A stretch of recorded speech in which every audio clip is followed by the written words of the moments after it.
I was a 13-year-old kid in Western Oklahoma back in 1989 watching the TV movie, The Karen Carpenter Story on CBS.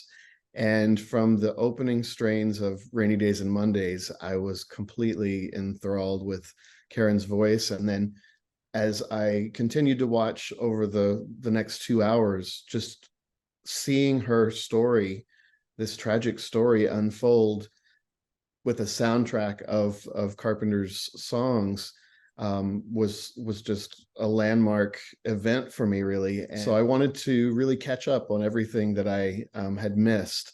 And over the years, I started to find, a lot of gaps in the information, and it helped me to realize what dots I wanted to connect and how to get from one to the next. And so there had been a number of other books and articles and things that I was able to draw upon, but more often than not, they left me with a lot more questions. A lot of people don't realize how many people of varying musical genres love the Carpenters and Karen's voice, and talk about her as an inspiration. And so we were excited to have KRISTIN Chenoweth, of Broadway fame, and Belinda Carlisle. Carney Wilson is one of our strongest, and she actually came on board as an executive producer near the end of the project.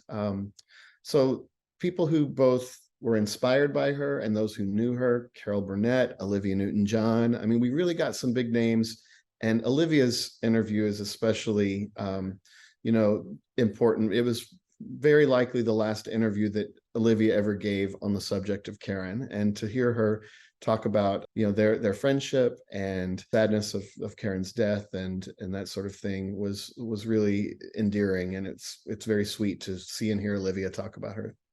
For many years, Karen's legacy seemed to be centered around this idea that she was the singer who died from complications of anorexia.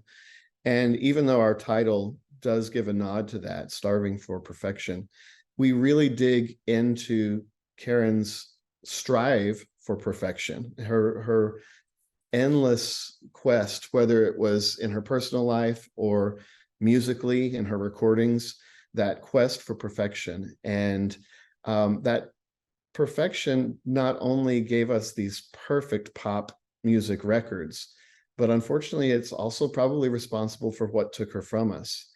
And I think that the musical legacy of Karen is going to shine on for many, many more years.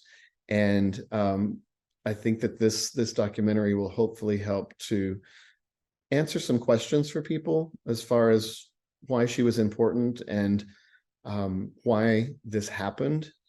And her death brought such an awareness to the world. I think this really is Karen's documentary. There have been other Carpenters documentaries, and there was a point in time close to me finishing my book back in 2009 or so, when it was just getting ready to go to press, that several of Karen's close girlfriends, the circle of women who knew her well and were her day-to-day friends and confidants, they finally came forward kind of at the last minute and said, we would like to, champion and cheerlead this project through, because we don't feel like Karen's story has ever been told.